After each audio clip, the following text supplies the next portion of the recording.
आप सभी जानते हैं कि कल कांग्रेस पार्टी जो कर्नाटक में सरकार में है, सिद्धरमैया जी वहां के सीएम हैं, कांग्रेस के कैबिनेट ने कर्नाटक में निर्णय लिया कि जो हाउसिंग स्कीम है कर्नाटक में अक्रॉस द स्टेट, पूरे राज्य में, उसमें मुस्लिमों के लिए आरक्षण किया जाएगा और आरक्षण को बढ़ा करके 15% किया जाएगा।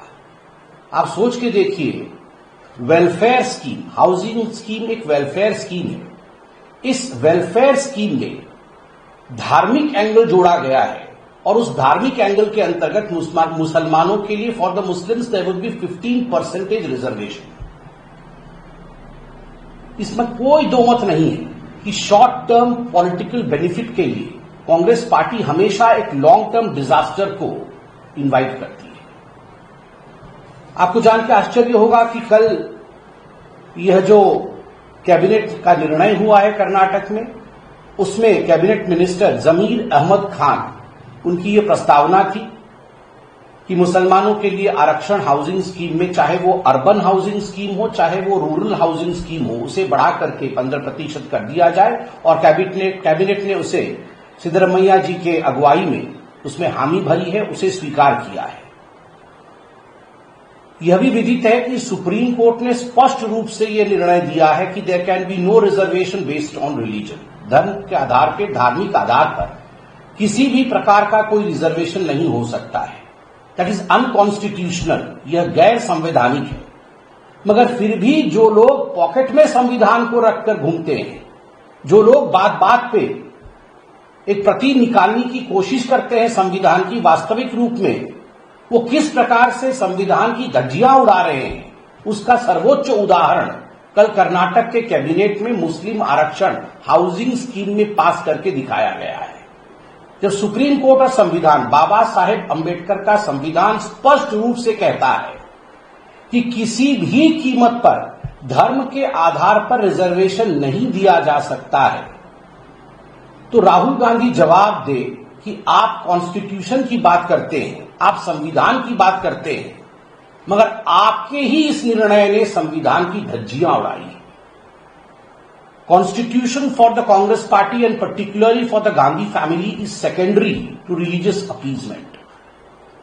गांधी परिवार के लिए और राहुल गांधी के लिए जो रिलीजियस अपीजमेंट है वो सर्वोपरि है और संविधान उसके परे ही आता है। तुष्टीकरण की यह राजनीति कोई पहली बार नहीं हो रही है। कर्नाटक में आपने देखा होगा, मार्च के महीने में 21 मार्च को एक अमेंडमेंट लाया गया था, Karnataka transparency in public procurement amendment bill 2025। और इस अमेंडमेंट के माध्यम से यह तय किया गया था कि स्टेट में जितने भी टेंडर होंगे, जितने भी 2 करोड़ से नीचे के टेंडर होंगे, उसमें 4% का आरक्षण मुसलमानों के लिए होगा। आप सोचिए, टेंडर होगा, ये जो स्टेट के काम होंगे, उसमें भी मुस्लिम आरक्षण मार्च के महीने में कांग्रेस पार्टी लेकर आई थी। तो कहीं न कहीं इसमें कहना अतिशयोक्ति नहीं होगा कि एक तरह से कर्नाटक में वेलफेयर स्कीम्स को, जो जनता के लिए सुविधा की स्कीम होनी चाहिए, उन वेलफेयर स्कीम्स को तुष्टीकरण के मंडी में परिवर्तित कर दिया है। The welfare schemes have become the market place of appeasement for the Congress party. और ये केवल कर्नाटक की कहानी नहीं है। जहां जहां जब जब कांग्रेस रहती है, धर्म के आधार पर रिजर्वेशन और तुष्टीकरण की राजनीति को आगे बढ़ाने की वायदे, जो उनके इंटरनल वायदे होते हैं, उसे वो जरूर आगे बढ़ाते हैं। राहुल गांधी ने तो एक जगह कहा भी था और अखबारों में छपा भी था, हां, हम मुसलमानों की पार्टी है। The Congress party is never apologetic about this fact because they realize that they are into vote bank politics and not into welfare schemes. No governance but divisive experiments. किसी प्रकार का गवर्नेंस नहीं है, ये डिविजिव एक्सपेरिमेंट्स जो कर्नाटक में है, ये अपने आप में बहुत ही दुखद है। आपने देखा होगा, अभी जाति जनगणना के नाम पे, कास्ट सेंसस के नाम पे राहुल गांधी कितनी राजनीति कर रहे हैं। और अभी कुछ दिनों पहले हमने देखा कि जो जाति जनगणना कर्नाटक की सरकार ने, सिद्धरमैया जी की सरकार ने कर्नाटक में किया था, उसमें लगभग 165 करोड़ रुपए, 165 करोड़ रुपए खर्च हुए थे. Despite spending this 165 crore rupees from the state exchequer, now that has been put into the dustbin, and they say that a new caste census will be conducted. अब सिद्धरमैया कह रहे हैं कि एक नया कास्ट सेंसस होगा, हम उस कास्ट सेंसस को खारिज करते हैं. और जब सिद्धरमैया जी को और कांग्रेस पार्टी को कर्नाटक में घेरा गया, तो सिद्धरमैया जी का वक्तव्य था कि ये मेरे या मेरे कैबिनेट का निर्णय नहीं है, ये कांग्रेस के हाईकमान का निर्णय है. ये हाईकमान का निर्णय है कि पुराने कास्ट सेंसस को हम पीछे रखेंगे और एक नया कास्ट सेंसस करेंगे. क्यों? आप तो तेलंगाना और कर्नाटक में डुगडुगी पीट रहे थे कि हम इस प्रकार का कास्ट सेंसस करेंगे कि दुनिया भौचक्की रह जाएगी, भारतवर्ष में हम उदाहरण एस्टैब्लिश करेंगे. ये 165 करोड़ रुपए खर्च करने के पश्चात आपके कास्ट सेंसस में ऐसी क्या त्रुटियां थी या ऐसा क्या खामी उसमें निकला कि आपको उसे रद्द करना पड़ा, आप उसे सार्वजनिक नहीं कर पा रहे हैं और दोबारा कास्ट सेंसस कर रहे हैं? इसके पीछे भी तुष्टीकरण की कहानी है. ये जो हाउसिंग स्कीम, ये जो आपके टेंडर में रिजर्वेशन और अब ये जाति जनगणना में भी, ये हर जगह द बैकबोन इज अपीजमेंट. हर जगह तुष्टीकरण है, तभी आज कास्ट सेंसस कर्नाटक सरकार रिलीज नहीं कर पा रही है. और खुद कर्नाटक सरकार के जो अंदर के लोग हैं वो इसके खिलाफ आवाज उठा रहे हैं. ये जो यू टर्न हुआ है, लीक्स रिपोर्ट भी है, जो रिपोर्ट हुई थी उनकी लीक्ड वर्जन्स भी हमारे पास है. उसमें क्या हुआ है, बड़ी दिलचस्प बात है. 2015 में जो सेंसस हुआ था उसमें मुसलमानों की संख्या कर्नाटक में 12.6% के लगभग था. उसके बाद जो नया सेंसस हुआ है, उस नए सेंसस में इस संख्या में बहुत बड़े इजाफा को देखा गया है. 12.6% से बढ़कर के वो लगभग 18.08% हुआ है. आप सोच के देखिए इतना बड़ा जंप कैसे हो सकता है.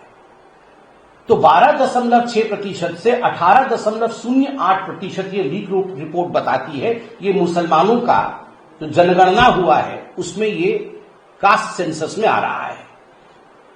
और जितने भी मुसलमान के जाति हैं उनको सिद्धरमैया जी की सरकार ने रिजर्वेशन के अंतर्गत श्रेणी 2B में दाखिल किया है. 2B.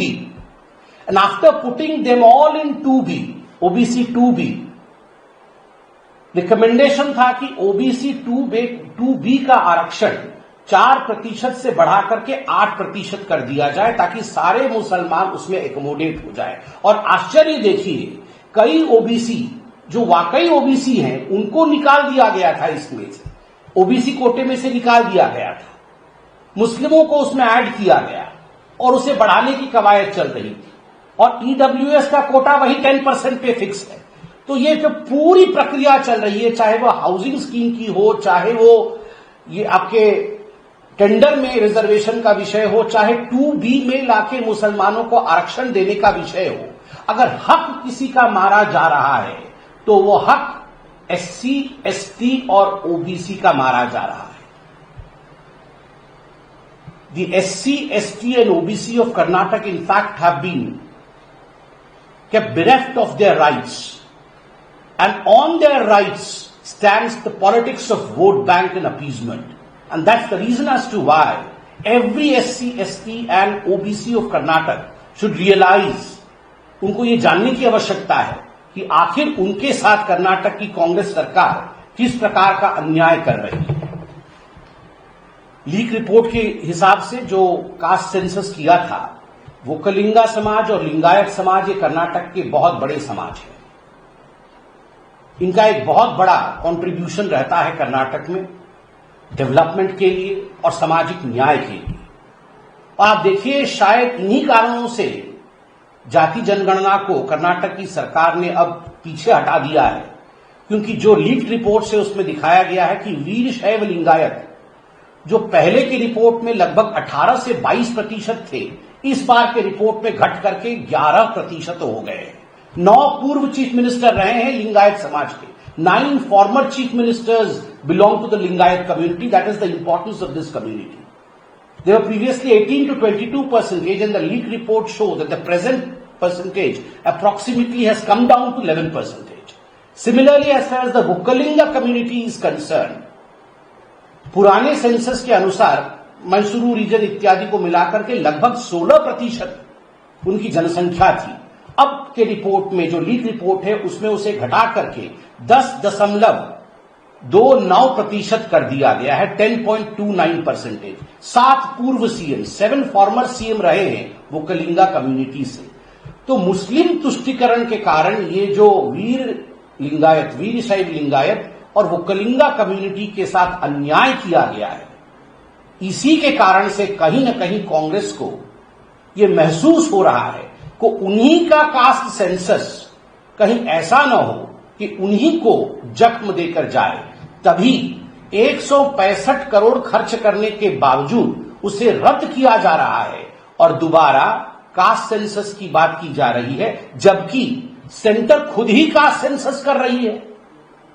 सेंटर कास्ट सेंसस कर रही है तो कर्नाटक को उसके ऊपर फिर से रीइंपोज करके कास्ट सेंसस करने की क्या आवश्यक है, जबकि आपने कास्ट सेंसस किया और वो फेल हो गया। इसका भी उत्तर देना चाहिए। When appeasement forms the backbone of politics, remember, the shortcut does not last long. It is bound that you will tumble and fall down, and people are not going to accept these unconstitutional means. जब आप तुष्टीकरण की राजनीति के सहारे आगे बढ़ने की कोशिश करते हैं तो याद रखिए, इस बार 99 पे थे, अगली बार 9 पे होंगे। धन्यवाद।